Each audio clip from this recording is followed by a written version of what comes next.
What happens when one of Hollywood's most respected voices refuses to be silenced by a morning show host who thought he could control the narrative?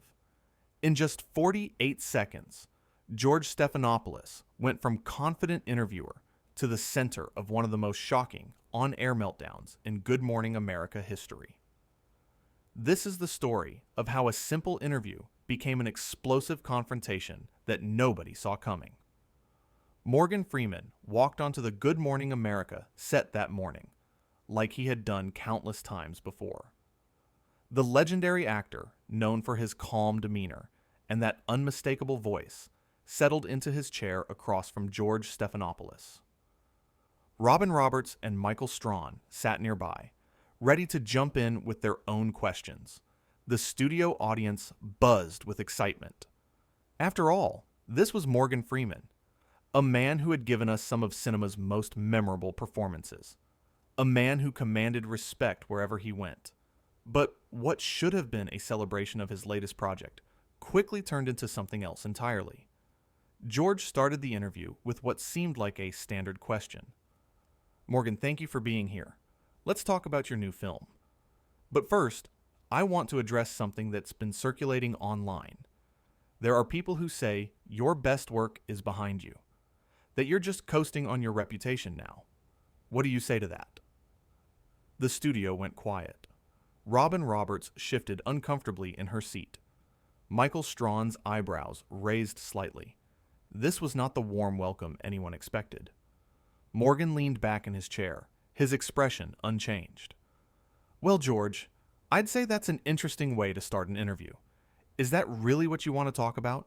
Some anonymous voices on the internet? George pressed forward, seeming to miss or ignore the warning in Morgan's tone. I think it's a fair question. You've been in this industry for decades. Some critics are saying you're taking roles just for the paycheck now, that the passion isn't there anymore. Don't you think the audience deserves to know if you're still committed to your craft? Robin Roberts jumped in quickly. I think what George is trying to say is that people are curious about what drives you at this point in your career, Morgan. You've accomplished so much. But Morgan kept his eyes on George. No, Robin, I think George said exactly what he meant to say. He just questioned my integrity and my passion for what I do. On national television. Without even knowing me. Michael Strawn tried to lighten the mood. Hey, come on now. Let's talk about the film. I heard it's incredible. George wouldn't let it go. Morgan, I'm just asking the tough questions. That's what journalists do. If you can't handle a little scrutiny, maybe you shouldn't be doing press tours. The tension in the studio became thick enough to cut. Morgan's jaw tightened slightly. If I can't handle scrutiny, George, I've been doing this longer than you've been alive. I've sat through thousands of interviews, but what I won't do is sit here and let you disrespect me under the guise of journalism. There's a difference between asking tough questions and being deliberately provocative for ratings. George leaned forward, his voice taking on a condescending edge. Oh, so now I'm just doing this for ratings? Morgan, with all due respect, you're the one who agreed to come on this show. You know how this works. We're not here to throw softball questions at you. This is Good Morning America, not some puff piece podcast. Robin Roberts tried again. George, maybe we should... Robin, it's fine, George interrupted, his eyes never leaving Morgan. Morgan can handle himself. Can't you, Morgan? Or is this too real for you? Morgan's voice remained steady, but there was steel in it now. Too real? George, real would be you asking me about my work, about the craft, about the story we're trying to tell with this film. Real would be you showing a basic level of respect to your guest. What you're doing right now is trying to create a moment. You're trying to rattle me so you can have a viral clip for social media. And it's beneath you. Or at least it should be. Michael Strawn nodded slightly, clearly agreeing with Morgan, but staying quiet. The cameras kept rolling. George's face flushed. You know what, Morgan? I've interviewed presidents. I've interviewed world leaders. I've sat across from people who actually matter in the grand scheme of things.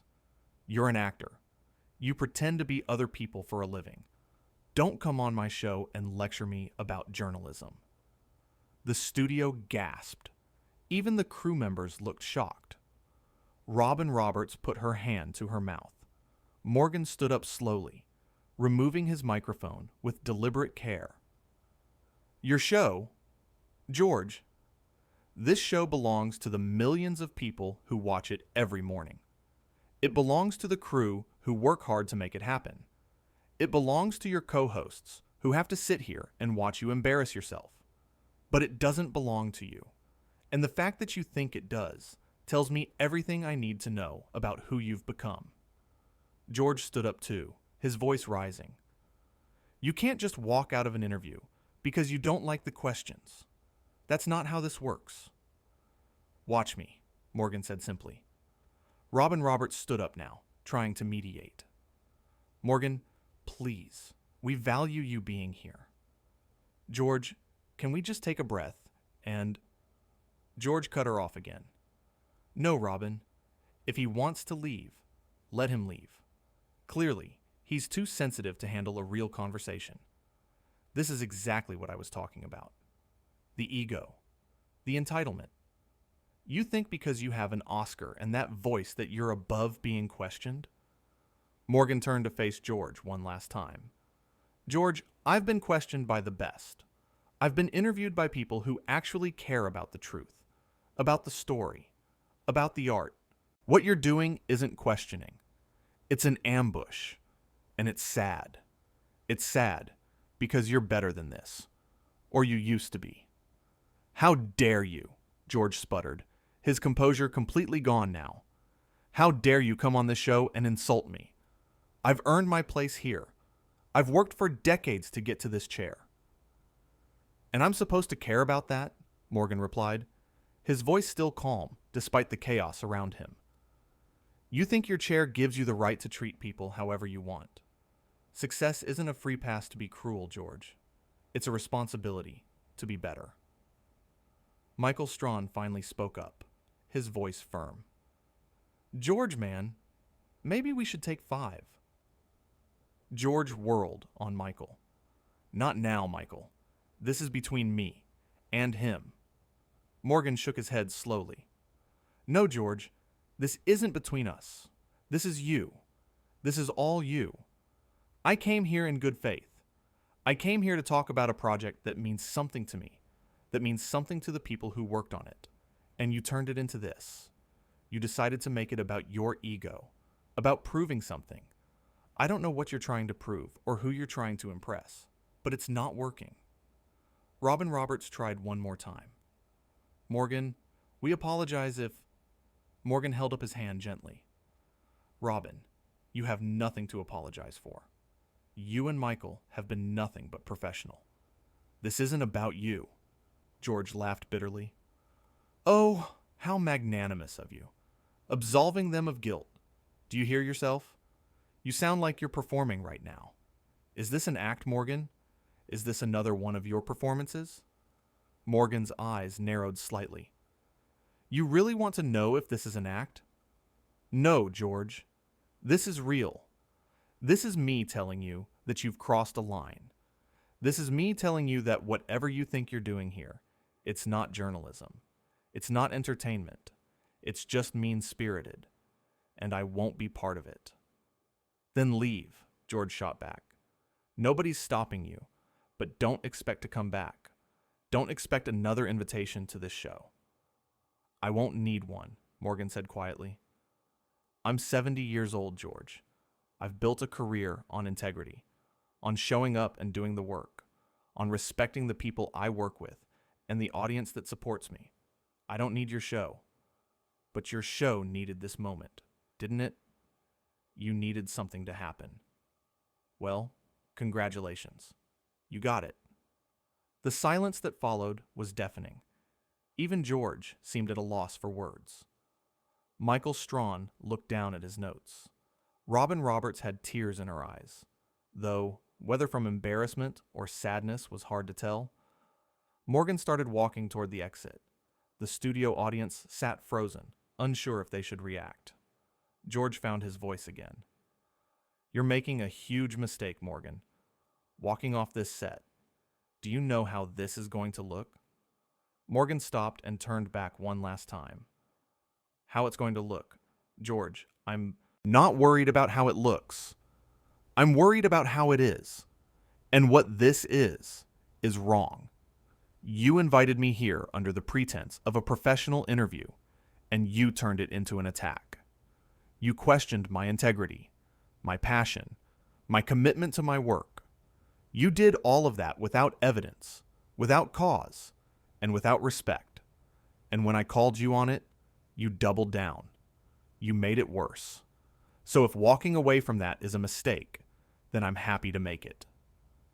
"You're being dramatic," George said dismissively. "This is what happens in interviews sometimes. Things get heated.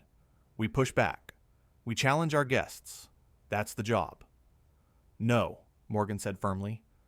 "Challenging your guests means asking difficult questions about their work, about their choices, about their impact. What you did was personal. You made it about me as a person, not about my work. You suggested I'm a sellout, that I don't care anymore. You did that to provoke me, to get a reaction, and now you're upset that the reaction isn't what you wanted." Robin Roberts stepped forward. "Morgan, I'm so sorry.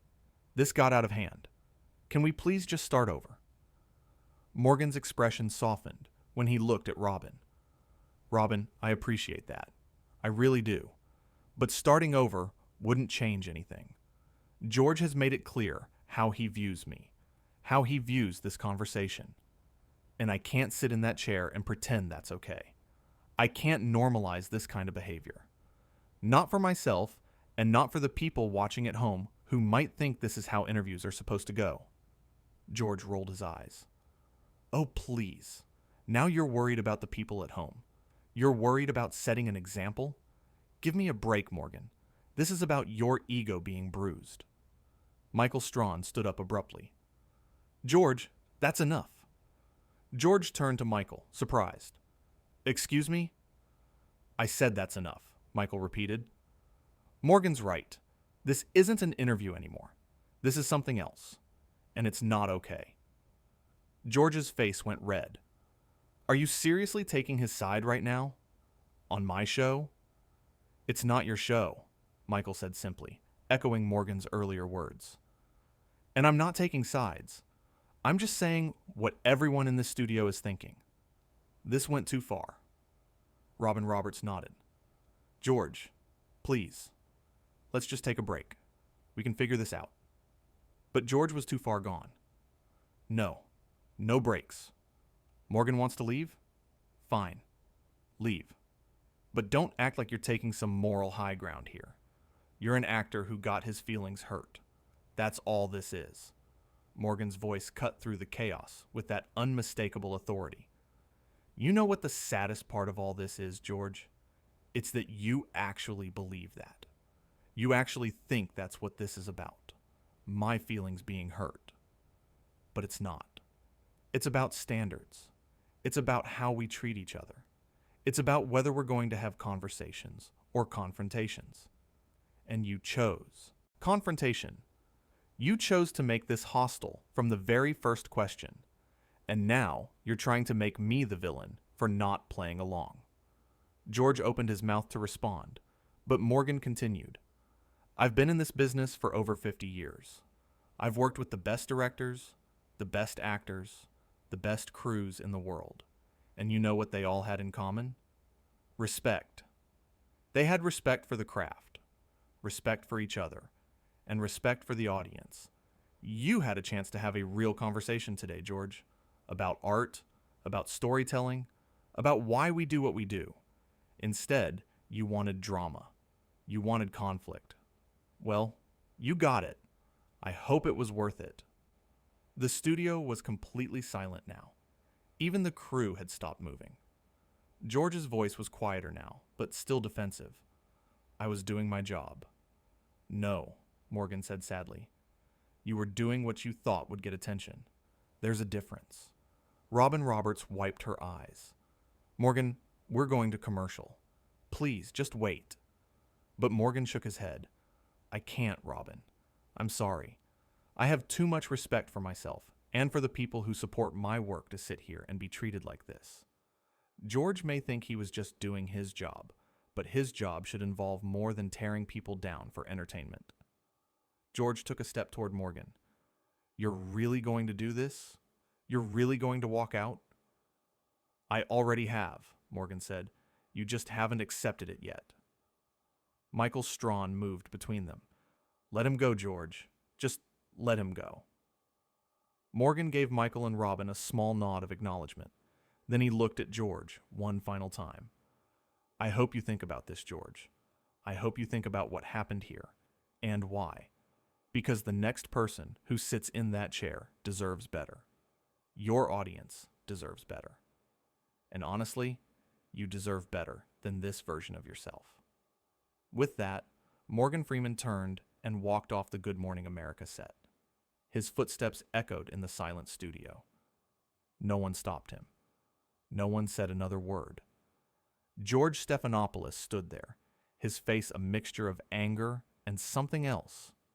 Maybe confusion. Maybe the first hint of realization that he had made a terrible mistake. Robin Roberts covered her face with her hands. Michael Strawn shook his head slowly. The cameras kept rolling, capturing every second of the aftermath. George finally moved, walking back to his chair like a man in a trance.